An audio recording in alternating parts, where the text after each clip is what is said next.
Recently, Christopher Ward had a similar endgame in the 4NCL against Nord. Pride and Prejudice versus Barbican, 2011. Yeah, this position is still a draw with black to move. How to defend? But it's not, it might be a bit surprising, but okay.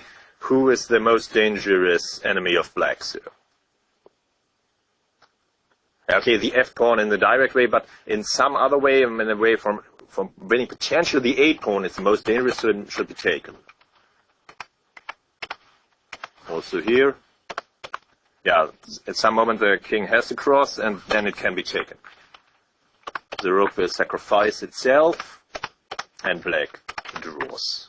As white's king is too far away, and after king b4, it is a similar, just take it, and now white cannot win. Black will sacrifice his rook, and then, okay, you can try the typical Zwischenschach, but in this case, white is just too slow, and it's typical draw. Okay, but in the game, Nord chose king h2, and now Christopher is winning by giving his f-pawn for both of black's pawns. And black's king is cut off.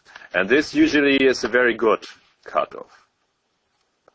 A cutoff along a rank usually is even better than a cutoff along a file. Okay, this is another guideline which is not bad, but of course can't be used automatically.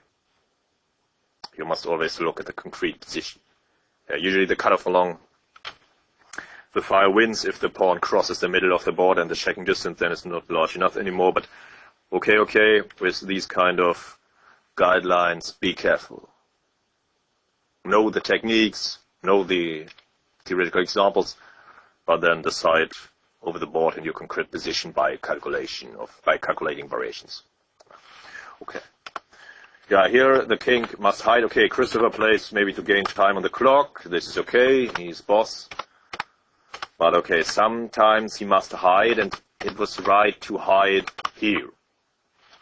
And then to use the typical way to exploit such cutoff by shifting the cutoff forward. This is a typical technique. Now again, everything is ready for shifting the cutoff, and the typical way. Yeah, that is better because the rook shields the attacking king from checks. It cuts off the defending king and protects the pawn. This is the reason why usually this kind of cutoff along a rank is even more desirable than the cutoff along a file, because the rook you really can use here in all its directions. And this is often the best way to use your pieces. Okay, in all their capabilities. Okay, but in the game, Christopher made a mistake with king d6. Now black can defend by rushing over to the queen side. Yeah, and this is just quick enough. White cannot win. Yeah, now two possibilities, even this is possible.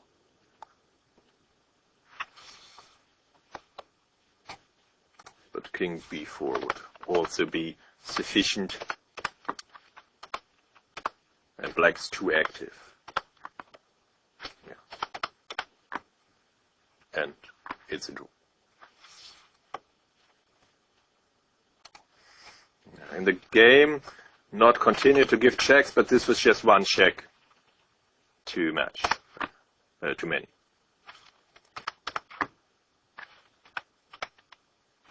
Yeah, now white is just quick enough.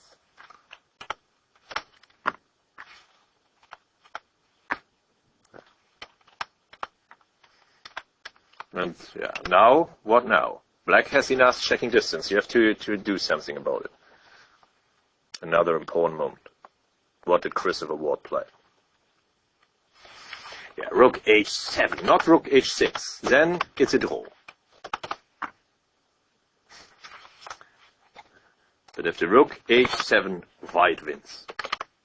He can always, yeah, here black has no checks.